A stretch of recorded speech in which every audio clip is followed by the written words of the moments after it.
On va ouvrir la parole de Dieu sans plus tarder, parce que je crois que mon message ça fait longtemps que je ne vous ai pas vu, fait que je l'ai préparé un petit peu plus long.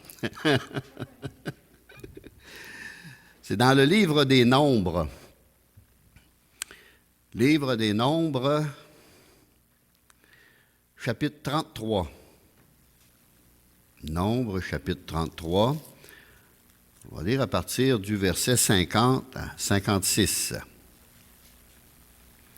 Le titre du message, « Comment hériter de la terre promise ?» Comment hériter de la terre promise? Oh, il me semblait qu'il y avait quelque chose. C'était pas à sa place. Salut aussi à tous ceux qui nous écoutent en ligne. Des fois, j'oublie, parce que là, on se concentre sur ceux qu'on a en avant de nous. Mais il y en a d'autres qu'on ne voit pas, mais qui sont là. Alors, salutations. Et on a hâte de se retrouver aussi ensemble. Prions avec ferveur et on va gagner la victoire. Verset 50. L'Éternel parla à Moïse dans les plaines de Moab, près du Jourdain, vis-à-vis de Jéricho. Il dit, parle aux enfants d'Israël et dis-leur, lorsque vous aurez passé le Jourdain et que vous serez entrés dans le pays de Canaan, vous chasserez devant vous tous les habitants du pays, vous détruirez tous leurs idoles de pierre, vous détruirez toutes leurs images de fonte et vous détruirez tous leurs hauts lieux. Parce qu'ils bâtissaient les temples sur les hauts lieux. Ça nous rappelle quelque chose ici. Toutes les églises sont dans les airs. Sont toutes ces petites collines dans Beauce, partout. On appelle ça les hauts lieux. Alors, vous prendrez possession du pays et vous vous établirez. Car je vous ai donné le pays pour qu'il soit votre propriété. Verset 54. Vous partagerez le pays par le sort, selon vos familles. À ceux qui sont en plus grand nombre, vous donnerez une portion plus grande, et à ceux qui sont en plus petit nombre, vous donnerez une portion plus petite. Chacun possédera ce qui lui sera échu par le sort. Vous le recevrez en propriété selon les tribus de vos pères. Mais si vous ne chassez pas devant vous les habitants du pays, ceux d'entre eux que vous laisserez seront, écoutez bien, comme des épines dans vos yeux et des aiguillons dans vos côtés. Ils seront vos ennemis dans le pays où vous allez vous établir. Et il arrivera que je vous traiterai comme j'ai résolu de les traiter. Amen. Là, on a vu une leçon physique, mais il y a aussi une leçon spirituelle en arrière de cela. La Bible est un livre spirituel.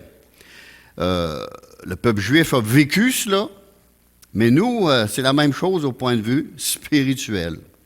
Alors, on va essayer de sortir des points pour nous aider dans notre marche spirituelle, selon la parole de Dieu. Alors, la terre promise est le pays de Canaan, un pays de plénitude et d'abondance. Et j'aimerais qu'on y aille dans Deutéronome, un petit peu plus loin, chapitre 8, verset 6, pour se donner un aperçu. Dieu dit, tu observeras les commandements de l'Éternel, ton Dieu, pour marcher dans ses voies et pour le craindre. Ça, aujourd'hui, c'est la parole de Dieu. Car l'Éternel, ton Dieu, va te faire entrer dans un bon pays, pays de cours d'eau, de sources, de lacs, qui jaillissent dans la vallée et dans les montagnes, pays de froment, d'orge, de vignes, de figuiers et de grenadiers, pays d'oliviers et de miel, pays où tu mangeras du pain avec abondance, où tu ne manqueras de rien, pays dont les pierres sont du fer et les montagnes duquel tu tailleras l'airain, le fer. Lorsque tu mangeras et te rassasieras, tu béniras l'Éternel ton Dieu pour le bon pays qu'il t'a donné. Et au verset 11, « Garde-toi d'oublier l'Éternel ton Dieu, au point de ne pas observer ses commandements, ses ordonnances et ses lois que je te prescris aujourd'hui. » Qui veut dire, nous, c'est la parole de Dieu, la Bible, tout simplement. Eux, il y avait des ordonnances, des lois. Hein? Alors, au verset 6, « Tu observeras mes commandements, ma parole, pour marcher dans toutes mes voies et pour craindre Dieu. » Alors, il faut connaître la parole pour cela. Il faut la lire. Il faut la garder près de notre cœur et la méditer jour et nuit. Garde-toi d'oublier l'Éternel au point de ne point observer ou de mettre en pratique. En temps de prospérité et d'abondance. Souvent, la prospérité et l'abondance, les gens ont tendance à oublier le Seigneur et se satisfaire et trouver leur joie dans les bénédictions matérielles, terrestres, qu'un jour, la teigne, les mythes vont détruire, vont manger. On a une mise en garde de la part du Seigneur parce que la prospérité nous incite parfois à oublier Dieu et sa présence, ainsi que sa parole. Et on ne cherche plus les bénédictions spirituelles. Et tranquillement, doucement, lentement, on se rapproche du péché et du monde. L'esprit est bien disposé, mais la chair est faible. Un jour, quelqu'un qui est venu chez nous, il venait de tomber dans le péché, puis il dit, « Pasteur, j'ai failli, je suis tombé dans le péché. » Puis là, il m'a dit, « L'esprit est bien disposé, mais la chair est faible, on sait ça. » Un verset qui est écrit dans Marc 14, 38. Oui, j'ai dit, compte-moi ça, là, on va voir ce qu'on peut faire avec ça. Puis j'ai donné une solution pour régler son péché, puis se repentir devant le Seigneur. Puis la chose s'est réglée finalement. Alors, parce que lui, il dit, je viens de briser mon témoignage dans ma famille. Mais il faut faire attention, parce que c'est un témoignage établi parfois, puis on peut briser ça dans l'espace d'un peu de temps. Le péché nous enveloppe si facilement, Hébreux 12, 1. Le péché qui nous enveloppe si facilement. Et que c'est facile, on se laisse envelopper, puis c'est comme un bon manteau chaud, là, quand on a froid, là, puis là, on se laisse envelopper à cause de notre nature, la nature pécheresse. Mais si on se nourrit de la nourriture spirituelle, un pays où tu mangeras du pain avec abondance et où tu ne manqueras de rien, absolument rien. Il y a beaucoup de bénédictions dans le Seigneur. C'est un pays de repos et de rafraîchissement. Amen. Dans lequel on ne peut entrer que par la foi. Et nous entrons dans ce pays, dans les promesses du Seigneur, dans la présence de Dieu, par la foi. Par la foi. On croit sa parole, on l'observe, on l'écoute, on a accepté le Seigneur, on est guidé par le Saint-Esprit, on comprend les Saintes Écritures, mais on est gardé par la foi. Il faut s'accrocher à cela. Ce pays de Canaan est un type de notre héritage actuel en Jésus-Christ. Tout ce que nous pouvons obtenir, prendre possession en Jésus-Christ est là. Dieu veut nous bénir abondamment. Lui, il est toujours prêt à nous donner. C'est nous qui n'est pas prêt à prendre. C'est jamais lui le problème. Il ne faut pas accuser Dieu. Il ne faut pas lever le poing contre Dieu. C'est toujours nous le problème. Lui, il est parfait. Puis tout ce qu'il fait est parfait. Un pays donné par Dieu. Amen. Premièrement, c'est un pays donné par Dieu. Tu béniras l'Éternel ton Dieu pour le bon pays qu'il t'a donné. Qu'il t'a donné. Jean 3,16, car Dieu a tant aimé le monde qu'il a donné son Fils. Il nous a donné son Fils pour qu'on croie en lui et qu'on hérite la vie éternelle. Il a donné ce Fils-là pour qu'on rentre dans la bénédiction de Dieu, dans la présence de Dieu. Alors oui, il nous a donné son Fils et en lui seul, nous avons toutes les richesses de sa grâce. Toutes les richesses de sa grâce, ils sont là.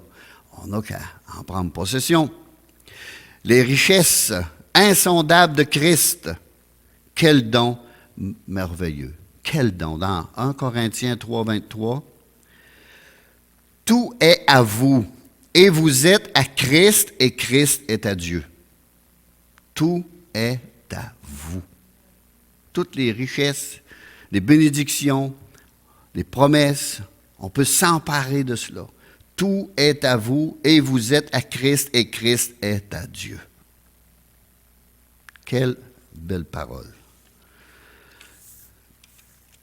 Dans 1 Corinthiens,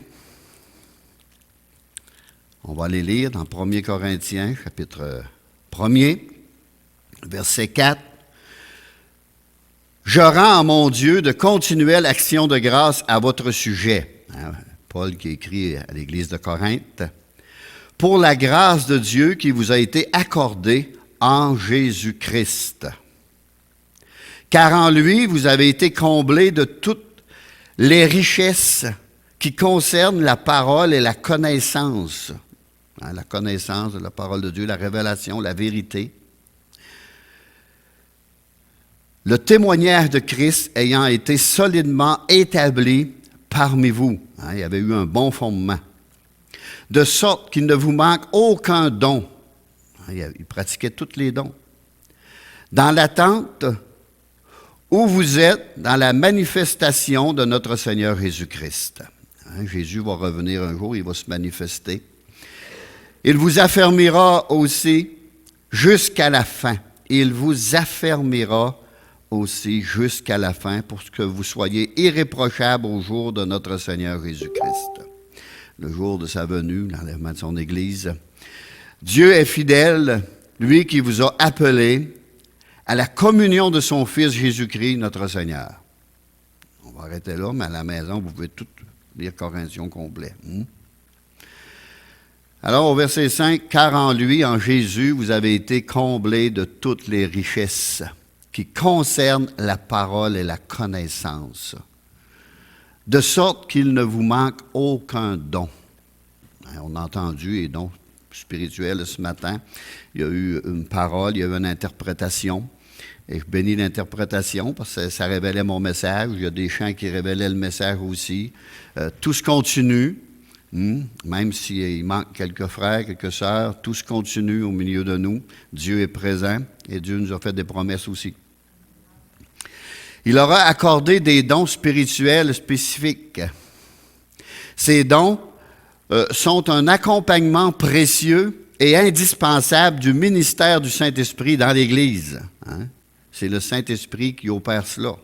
Le Saint-Esprit se promène, il cherche une personne. L'autre, il ne veut pas parler, trop timide.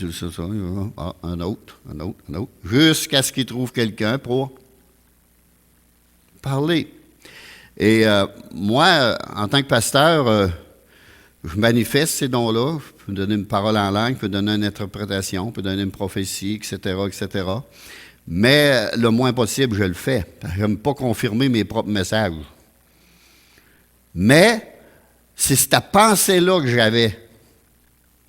J'avais la même pensée. Quand j'ai entendu l'interprétation, c'est la même pensée qui me venait dans mon cœur. Puis c'est le Saint-Esprit. J'ai dit, s'il n'y a personne, je vais parler. Mais j'aurais dit à peu près la même chose. Dans des mots différents, mais la même pensée de l'Esprit. Et cette terre promise était pour tout le peuple. Pour tout le peuple. Et il y avait largement pour tous. C'était l'abondance. Il y a assez en Jésus-Christ pour tous les chrétiens. Amen.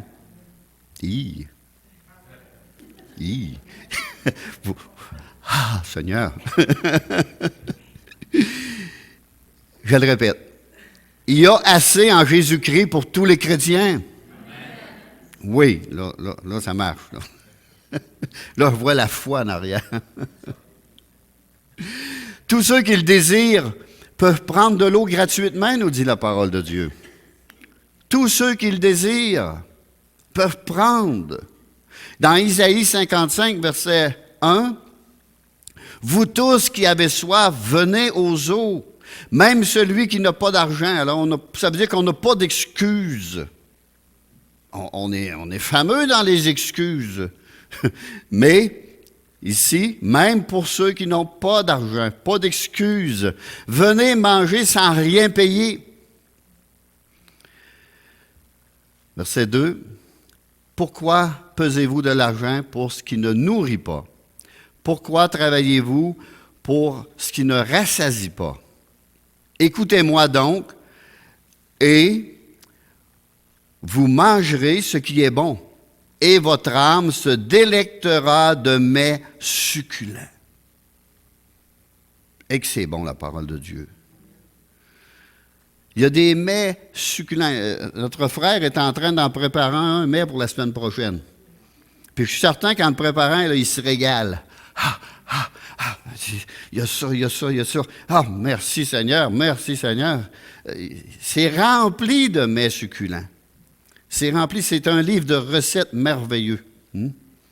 Merveilleux. C'est plein d'ingrédients. On manque de rien. Il suffit de le préparer. Mais tous les ingrédients sont là. C'est comme une recette à la maison. Si tu ouvres le frigidaire ou l'armoire, puis il manque des épices, il manque ci, il manque ça.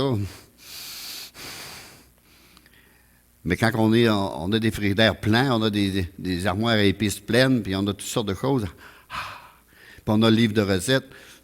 On va manger bien ce soir. On va manger bien la semaine prochaine aussi. Mais n'oublions pas de prier pour notre frère. Alléluia. Pour ceux qui apportent la parole de Dieu. Prêtez l'oreille au verset 3. Et venez à moi. Écoutez et votre âme vivra. Votre âme ne mourra pas. Dieu nous a créés pour vivre. Et votre âme vivra. Elle vivra spirituellement. Elle sera entretenue spirituellement. Vous serez dans l'abondance spirituellement. Jean 37. Si quelqu'un a soif, qu'il vienne à moi et qu'il boive. Dieu ne met pas personne dehors. Qu'il vienne et qu'il boive. Isaïe 12, 3. Vous puiserez de l'eau avec joie aux sources du salut. Moi, quand j'étudie la parole de Dieu, je suis dans mon élément naturel. J'aime ça. J'ai de la joie en dedans de moi. Toute la tristesse part. Tous mes problèmes partent. Mes soucis, mes inquiétudes. Puis là, il y a une joie immense qui vient. Ah, Seigneur, tu es là, Seigneur. Je suis en communion avec le Seigneur. Je suis en relation avec lui. Puis je lui confie tous mes problèmes, mes fardeaux, mes soucis, mes inquiétudes, mes troubles, tout ce qui peut me tourmenter. Laissez-moi vous dire qu'en tant que pasteur, d'en mettre à moitié de l'Église dehors, c'est quelque chose. C'est quelque chose qui n'est pas normal mais naturel pour nous, en tout cas. Vous pouvez être sûr de ça. Dans Jean 3,16, je dis la suite, « Afin que quiconque croit en lui ne périsse point, mais qu'il ait la vie éternelle. » 1 Corinthiens 1,8. Il vous affermira aussi jusqu'à la fin pour que vous soyez irréprochables au jour de notre Seigneur Jésus-Christ. Dieu est capable de nous garder, de nous affermir. J'ai commencé une œuvre en toi et je la rendrai parfaite pour le jour de ma gloire, le jour de ma venue. C'est à nous de rester accrochés à lui. Attachez-vous avec lui. Prenez une corde, là, puis faites le tour du Seigneur, puis vous autres. David, il disait ça. Je suis attaché au Seigneur. Je suis attaché. Je ne peux pas l'envoyer, je ne peux pas me séparer. On est attachés ensemble. C'est ce qu'il faut faire. Canaan est aussi un type du ciel. un type du ciel. Mais comment posséder ce pays? Comment posséder ce pays? En croyant premièrement à la promesse. Il faut croire en cette promesse. Hein, Dieu avait envoyé des espions, puis il y en a qui sont venus, puis ils ont découragé les autres. Mais Caleb et Josué, ils disent, allons-y. Allons-y. Puis ces deux seuls, ils ont rentré, parce qu'ils ont eu foi. Ce pays n'est-il pas nommé la terre promise? La terre promise? La terre de la promesse? La terre promise. Il fallait que la promesse de Dieu soit acceptée et qu'on ait foi en sa parole, qu'on ajoute foi à sa parole. Ce que Dieu nous a promis, c'est la vie éternelle, et cette vie est en son Fils, afin que quiconque croit en lui ait la vie éternelle. Jean 3,15. Croit en lui qui hérite de la vie éternelle, qui est cette vie. On l'a tout de suite, présentement, là, en dedans de nous autres. Là. Moi, on a commencé notre éternité ici, si on reste avec le Seigneur. Là. On vit déjà éternellement dans sa présence, avec lui. On va juste quitter ce corps-là, on va se retrouver avec lui. L'œuvre de Dieu, c'est que vous croyez. Il ne peut y entrer à cause de leur incrédulité dans Hébreux 3, 19. Il ne peut y entrer à cause de leur incrédulité. Seigneur, viens au secours de mon incrédulité. On voit ça dans la parole de Dieu. Un homme qui a crié, il a confessé vraiment le charnel qu'il y avait en dedans de lui. Seigneur, viens au secours de mon incrédulité. Donne-moi la foi, Seigneur, augmente ma foi. La foi vient de ce qu'on entend vient de la parole de Christ. Si vous ne lisez pas votre Bible, votre foi va diminuer. Si vous la lisez, elle va augmenter. Parce qu'ils n'ont pas voulu y croire, mes amis. Ils n'ont pas voulu y croire. On est libre de croire, on est libre de ne pas croire. Moi, j'ai choisi de croire et Dieu m'a béni. Dieu m'a ouvert les yeux. Tous ceux qui ont choisi de croire ont les yeux ouverts, puis ils comprennent. Parce qu'un jour, on a choisi de croire. Maintenant, comment posséder le pays de Canaan? Hein, il y a beau, le pays est là, il y a beau y entrer, mais il faut posséder le pays en croyant à la promesse, en croyant aux promesses de Dieu. Et en entrant dans le pays. Il fallait entrer dans le pays. Si on ne veut pas rentrer, pas le problème de Dieu. Et dans cette vie, en Jésus-Christ, il faut entrer dedans. Seigneur, viens en moi, là. Parce que je veux entrer, je veux avoir cela, je veux hériter de cela. Je veux goûter à cela. Il leur était impossible d'hériter la terre promise tant et aussi longtemps qu'ils n'y avaient pas pénétré. Hein, il fallait pénétrer dans cette terre. Ils devaient la conquérir. Conquérir cette terre promise avec leurs pieds. Ils devaient entrer, ils devaient marcher. C'est une marche par la foi. Une marche par la foi. On pourra aller le lire dans Josué, encore quelque part, un petit peu plus loin. Chapitre 1er, on l'a eu par prophétie ce matin en passant. Après la mort de Moïse, serviteur de l'Éternel, l'Éternel dit à Josué, fils de Nun, serviteur de Moïse, Moïse, mon serviteur, est mort. Maintenant, lève-toi, passe ce Jourdain, toi et tout ce peuple, pour entrer dans le pays promis, que je donne aux enfants d'Israël. Tout lieu que foulera la plante de ton pied, je vous donne, comme j'ai donné à Moïse. Et là, il y a eu des promesses. Josué, je serai avec toi. Je serai avec toi, comme j'étais avec Moïse. Crois, empare-toi de cela. Ne crains point, ne te laisse pas décourager.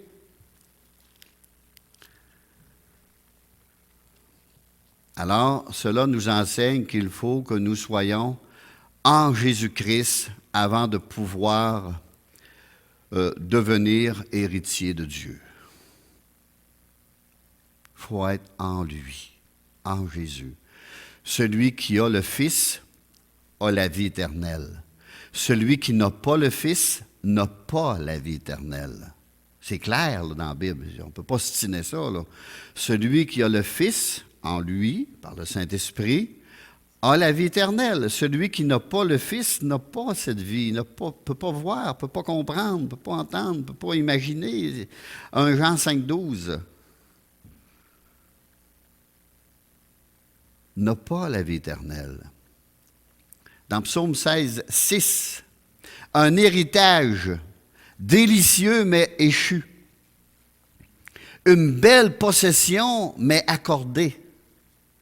Au verset 5, c'est toi qui m'assures mon lot. C'est toi, Éternel, qui m'assure mon lot. Psaume 23,6. Oui, le bonheur et la grâce m'accompagneront tous les jours de ma vie et j'habiterai dans la maison de l'Éternel jusqu'à la fin de mes jours. On a vu comment posséder Canaan en entrant et encore comment posséder le pays promis en chassant l'ennemi. En chassant l'ennemi, on l'a lu dans Nombre 33 au verset 52 à 53. Vous chasserez devant vous tous les habitants du pays. Vous détruirez tous leurs idoles de pierre. Vous détruirez toutes les images de fonte et vous détruirez leurs hauts lieux. Vous prendrez possession du pays. C'était une condition, mes amis. Et lorsqu'on accepte le Seigneur dans notre cœur, on commence à comprendre et voir bien des choses, puis on fait du ménage dans nos maisons. Un grand ménage.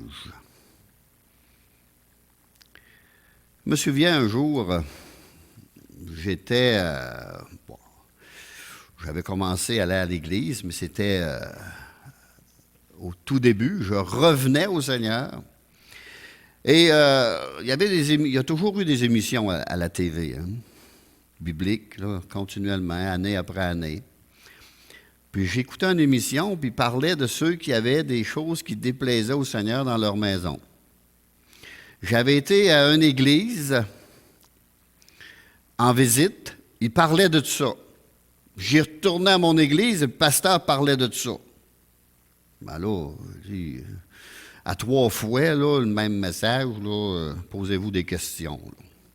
Même à la première fois, on serait supposé de s'en poser. Mais des fois, oh, j'ai-tu bien entendu? Dieu, veux-tu me parler? Là, le combat commence. On serait supposé d'écouter la première fois. Puis là, j'étais obligé de me mettre à genoux et de dire, Seigneur, moi, je ne vois rien ici. Là. Il y avait une petite affaire qui était douteuse. J'ai pogné ça, j'ai jeté ça à la poubelle. Mais ça venait encore. Puis là, j'ai dit, Seigneur, moi, je ne vois pas là.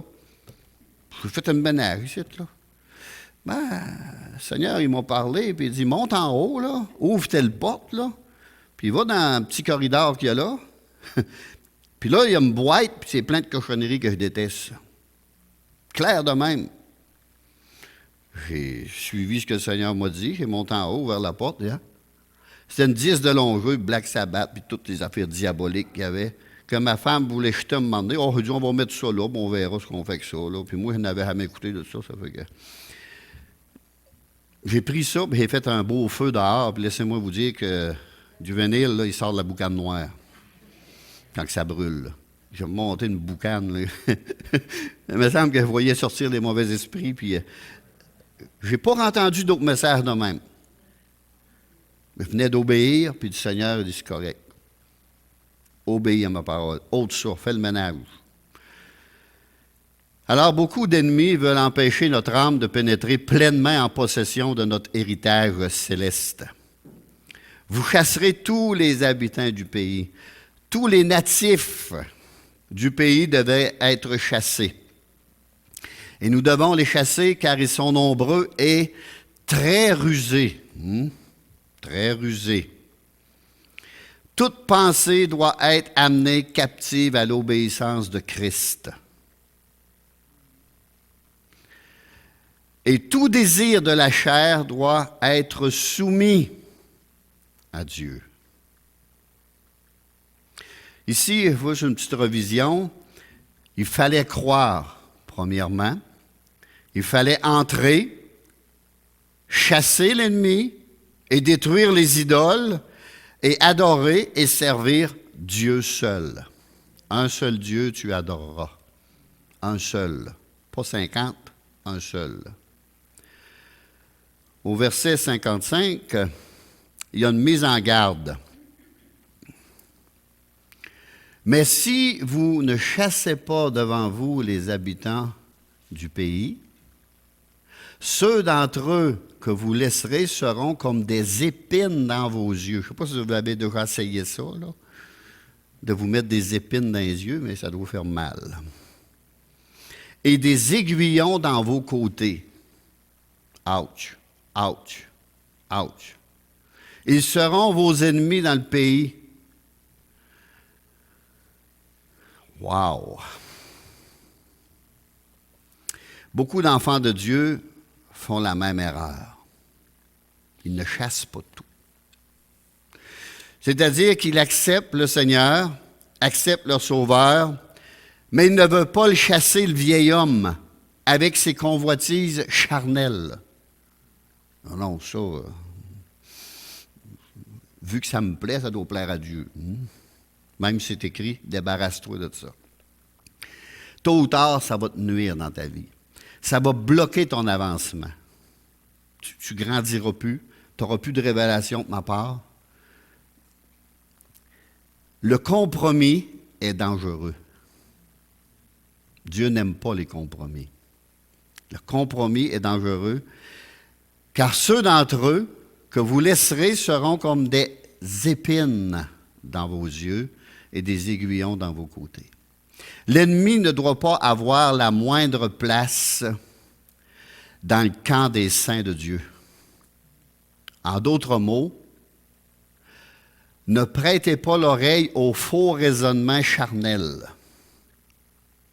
Et ne laissez pas vos pensées vous tromper. Parce que par nos pensées, on peut se tromper facilement. La Bible appelle ça des faux raisonnements.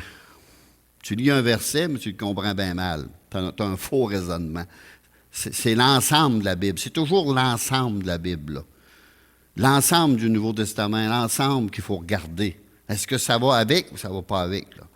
Sinon, vous allez faire fausse route et vous égarer et même vous perdre. C'est possible de se perdre. Rien ne doit nous empêcher de voir les choses comme elles sont réellement. Chassez-les, a dit Dieu. Chassez ces choses. Matthieu 5,13, vous êtes le sel de la terre. Et si le sel perd sa saveur, avec quoi la lui rendra-t-on? Il ne sert, il est encore utile à quelque chose, là. Il ne sert plus qu'à être jeté dehors et foulé aux pieds par les hommes. Le sel, même s'il a perdu son goût et sa saveur, il a encore une capacité, mes amis, de détruire. De détruire. Prenez du sel, là, puis allez mettre ça au pied du plus bel arbre que vous avez chez vous, là, ou des plus belles plantes. Vous allez voir si ça va devenir. Dans pas de temps, elle va sécher. Ça va sécher, ça va mourir dans pas de temps. C'est pour ça que le sel doit garder sa saveur, du goût, puis doit rester avec le Seigneur. Le sel sert à préserver de la corruption et à donner du goût pour les autres qui nous entourent. Les croyants et l'Église doivent eux aussi être de saints exemples dans le monde qui nous entoure. On doit être des exemples parce que le monde a les yeux fixés sur nous. On est comme des lettres lues, nous dit l'apôtre Paul. C'est quoi un chrétien? Un chrétien, c'est comme le gars là-bas, là, qui marche droit, qui marche honnête, qui marche dans la vérité. Luc 8, 14, la semence qui est tombée parmi les épines, ce sont ceux qui, ayant entendu la parole de Dieu, s'en vont et la laissant étouffer par les soucis, les richesses et les plaisirs de la vie, ils ne portent pas de fruits qui viennent à la maturité. Là, on doit se poser une question. Est-ce que je porte du fruit? Si ça fait 10 ans, 15 ans, 20 ans que vous êtes au Seigneur, puis il n'y en a pas encore un de converti autour de vous, dans votre entourage, posez-vous une question. Est-ce que je porte du fruit ou je suis juste des feuilles? Parce qu'on doit porter du fruit, mes amis. Un grain en donne 30, 60, puis 100.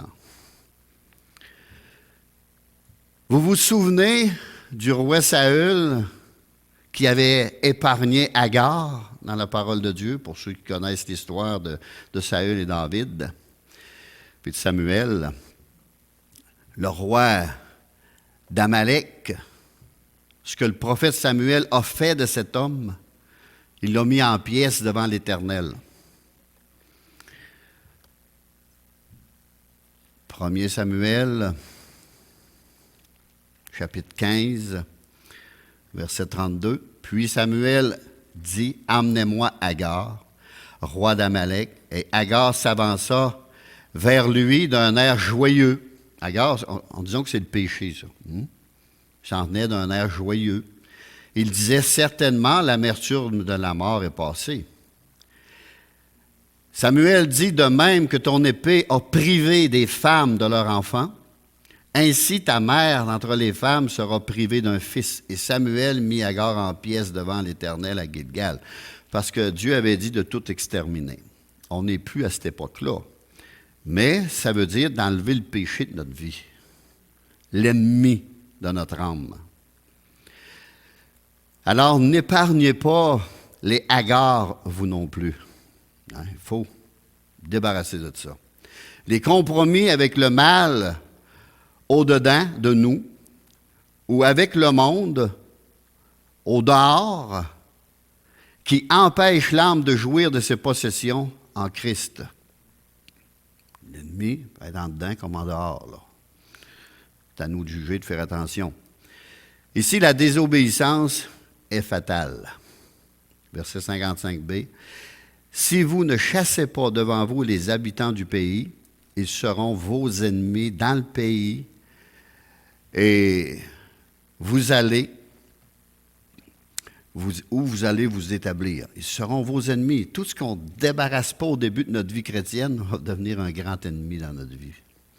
C'est si facile quand on est en amour avec le Seigneur de se débarrasser des affaires. C'est si facile, on le fait par amour pour le Seigneur. Mais quand on garde ces choses-là, on vieillit dans la vie chrétienne, puis voyons, Seigneur, je ne suis pas capable d'avoir la victoire, je suis sûr, je ne suis pas capable de me débarrasser de ça. Comment ça? Ça me poursuit, puis ça me poursuit, puis ça me poursuit. Peut-être parce que tu ne t'en es pas débarrassé au début, quand c'était facile. Il arrivera que je vous traiterai comme j'avais résolu de les traiter. Et c'était pas beau à voir ce que Dieu avait résolu de les traiter, là. Alors, cela signifie que si on ne veut pas expulser toutes les choses mauvaises de notre vie et être obéissant à la parole de Dieu et à sa volonté, après être venu à lui pour recevoir la justification et la vie, la joie du salut et toutes les bénédictions qui sont en Christ perdront petit à petit tout leur prix et tout leur attrait. Vous prendrez la puissance, vous perdrez, la jouissance des choses spirituelles dans les lieux célestes. Vous allez perdre goût à la parole, vous allez perdre goût à la lecture, vous allez perdre goût aux promesses, vous allez perdre goût à... Puis tranquillement, vous allez être attirés vers les choses de ce monde. Et c'est un gouffre profond. que souvent, il faut crier à Dieu très fort pour qu'il vienne nous sortir de ce gouffre-là. Très fort. Vous ne pouvez servir 2 maîtres à la fois, nous dit la parole de Dieu. Vous devez choisir qui vous voulez servir, Dieu ou le malin. Dans Matthieu 6, 24, « Nul ne peut servir 2 maîtres, car ou il haïra l'un et aimera l'autre, ou il s'attachera à l'un et méprisera l'autre. » Vous allez le mépriser par votre conduite et votre mauvais choix. Mais si vous êtes obéissant, vous mangerez le bon fruit du pays. Mais si vous êtes rebelle, vous serez vaincu. Vous serez vaincu. On va aller dans 1er Jean. Première épître de Jean, chapitre 5, verset 18.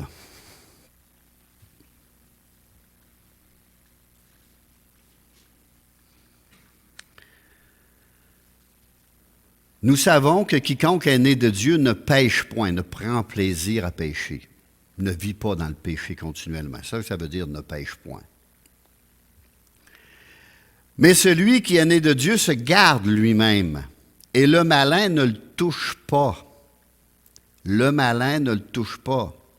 Vous savez, le Seigneur, il disait, après avoir guéri ou délivré quelqu'un, « Va et ne pêche plus. Va et ne pêche plus. Amuse-toi plus avec ça, là, parce que c'est un venin mortel. » là. Alors, nous savons que nous sommes de Dieu et que le monde entier est sous la puissance du malin. Si vous ne le saviez pas, là, c'est bien écrit dans la Bible. Il y a un esprit malin qui est au-dessus de tout ça, là, puis qui dirige. Nous savons aussi que le Fils de Dieu est venu et qu'il vous a donné l'intelligence pour connaître le véritable avec un beau gros V majuscule. Et nous sommes dans le véritable en son Fils Jésus-Christ. Écoutez bien l'autre. C'est lui qui est le Dieu véritable. On parle de Jésus-Christ. Et la vie éternelle. Il est le Dieu. Jésus est le Dieu véritable. C'est carrément écrit dans la Bible. Là. Dans notre langage, pour bien comprendre. C'est lui qui est le Dieu véritable et la vie éternelle. Jésus est la vie éternelle. C'est pour ça que j'ai besoin de Jésus en moi pour vivre éternellement.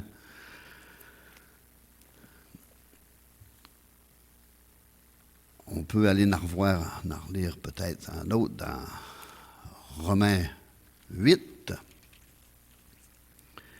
Romains 8.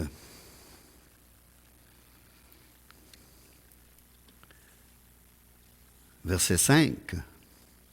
Bon, à la maison, vous pouvez lire tout le livre si vous voulez, mais ici, en ce moment, avec l'heure qui nous pousse, on va aller au verset 5.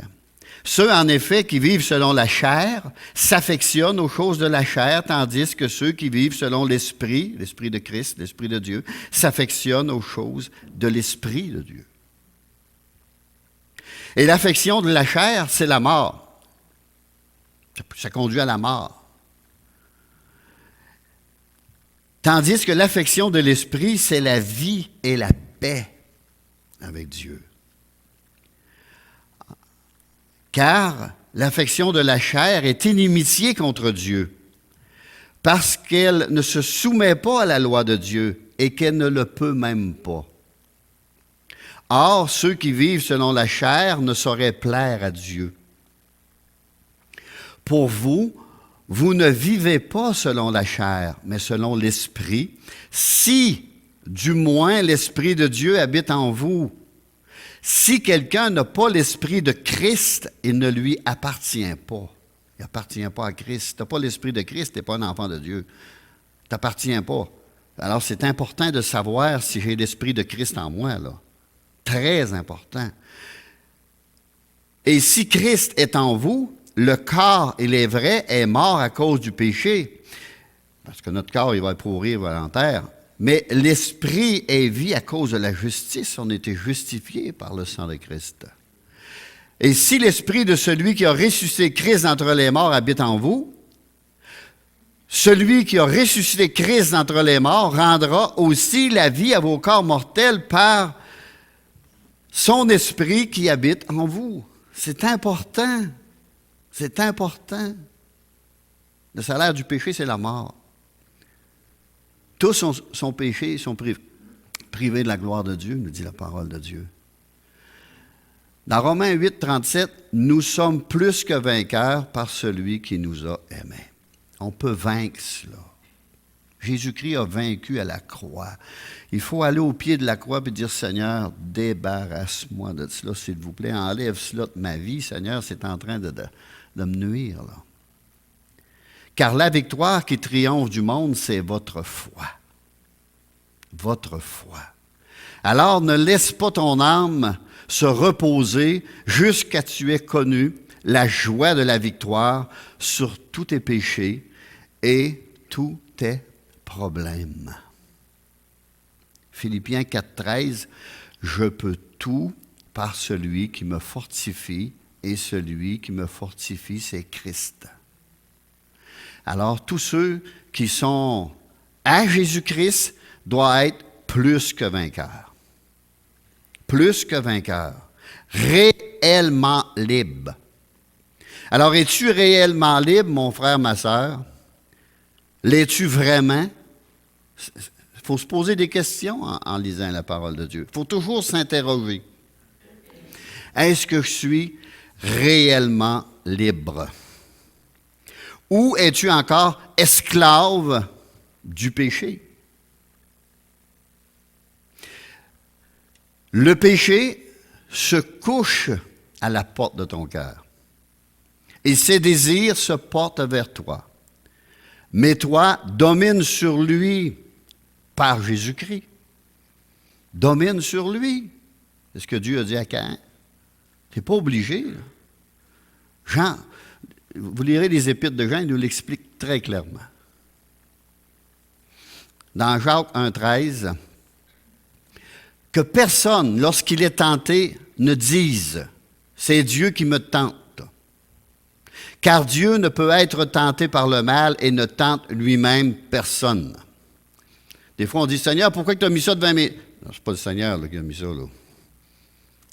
Non, c'est pas Dieu, là. Mais chacun est tenté quand il est attiré et amorcé par sa propre convoitise. Le péché vient de notre être intérieur et de notre vieille nature déchue. C'est là le péché, là. Jésus-Christ disait dans Matthieu 5, 19, « C'est du cœur que viennent les mauvaises pensées, les meurtres, les adultères, les impudicités, les vols, les faux témoignages, les calomnies. C'est tout du cœur de l'homme que ça sort. »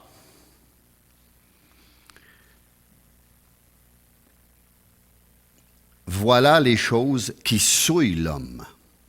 C'est ça qui souille l'homme. Nous a dit clairement Jésus. Alors j'ai besoin de son esprit, j'ai besoin de sa parole et de marcher dans une sainteté, une sanctification continuelle. Seigneur, ça me nuit dans ma vie, ça. Ça m'emmenait là, là. Ce péché-là m'emmenait là, là. Je veux que ça sorte de ma vie, Seigneur. S'il vous plaît, je t'en supplie, délivre-moi, rends-moi réellement libre. Enlève ça de ma vie. Parce que la convoitise, il est attiré et amorcé par sa propre convoitise qui est en dedans, là. Seigneur, débarrasse-moi de ça. Donne-moi une victoire finale. Jacques 1,15. Puis la convoitise, lorsqu'elle a conçu, enfante le péché. Et le péché, étant consumé, produit la mort. Ça va très bien avec Samson. Vous savez, Samson, il s'amusait avec le péché. Il s'amusait avec la fameuse Dalila. Il savait que... Non, puis là, il a fusé. À un moment donné, il a perdu toute sa force, ses deux yeux crevés, puis il a tourné à meule. Il a fallu qu'il se repente à nouveau, qu'il crie à Dieu de tout son cœur, puis là, le Seigneur l'a libéré de cela.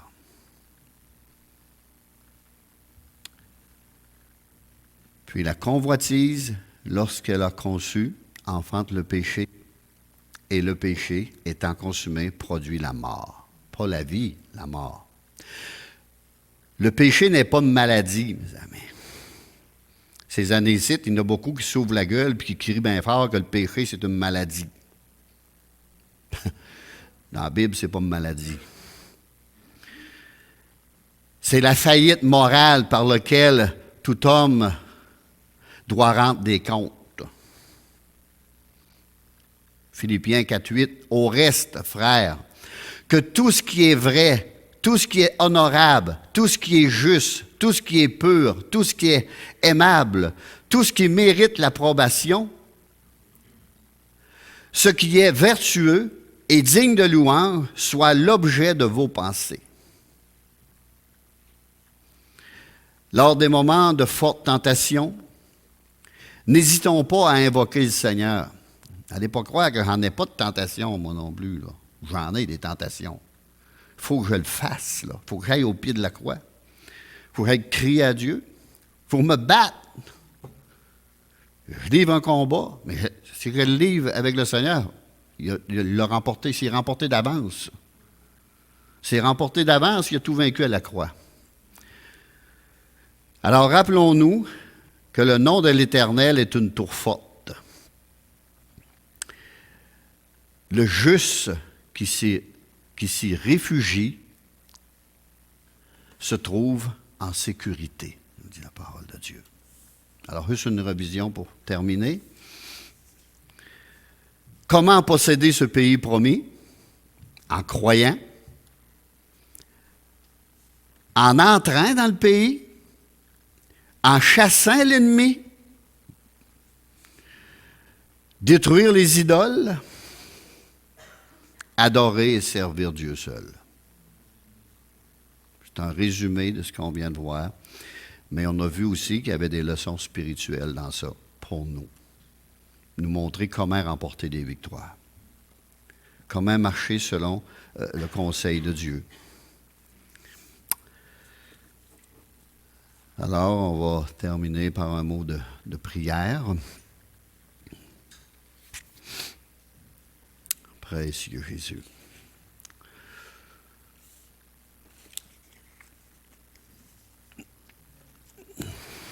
Merveilleux Sauveur. Je vais en nommer un, là, préparez-vous toutes. Là.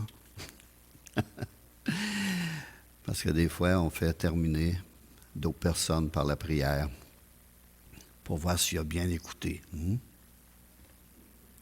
Je demanderais à mon frère Sylvain de terminer par un mot de prière.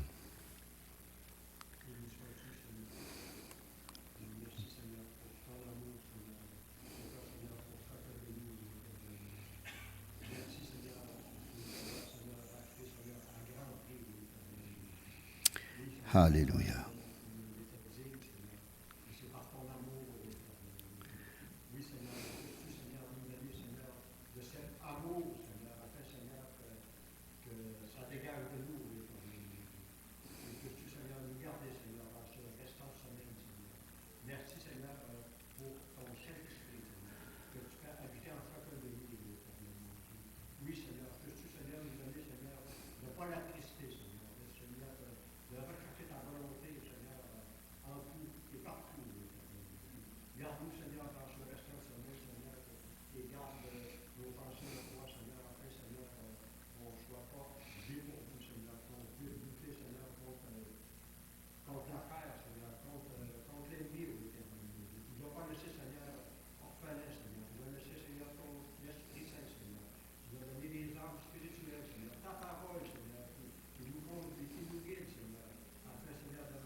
Alléluia.